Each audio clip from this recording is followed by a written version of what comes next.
Shalom Bapak Ibu, Saudara sekalian. Kita hidup sudah berapa lama? Usia kita dari hari ke hari bertambah terus. Waktu berjalan terus tanpa ada yang bisa menghentikannya atau memperlambatnya. Seharusnya ketika usia kita bertambah, pengalaman kita pun bertambah. Baik pengalaman yang berupa kesalahan yang kita perbuat atau pengalaman-pengalaman lain, hendaknya itu menjadi pelajaran buat kita semua agar kita tidak mengulang kesalahan yang sama. Agar ketika usia kita bertambah, hikmat kita makin bertambah.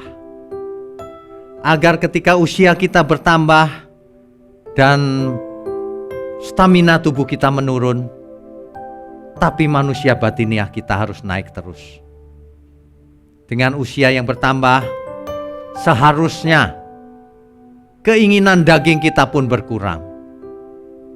Sebab kalau kita sudah berumur, apa sih yang harus kita cari lagi? Apa sih yang kita inginkan? Coba.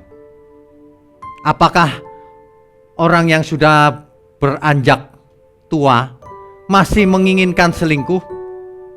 Masih menginginkan korupsi? Serakah? Seharusnya tidak ya saudara. Mestinya dari waktu ke waktu manusia sadar bahwa semua yang dicarinya, dikejarnya selama ini, itu sifatnya fana. Tidak bisa membuat kita bahagia kekal. Hanya bisa menyenangkan secara temporer, sementara saja. Ketika kita sudah beranjak usia, tidak hanya dewasa, bahkan semakin hari semakin tua, harusnya kita sudah semakin mencari Tuhan. Sebab sesungguhnya kebutuhan kita yang utama itu adalah Tuhan sendiri dan kebenarannya. Semua yang kita cari di dunia ini hanya berguna sementara. Hanya bisa kita jadikan alat untuk memberkati sesama. Tidak bisa dinikmati diri sendiri. Nggak bisa, terbatas sekali.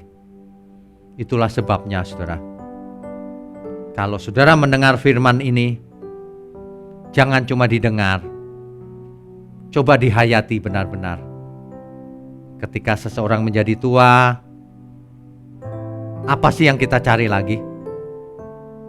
Gairah kita itu apa ketika kita menjadi usia kita bertambah terus?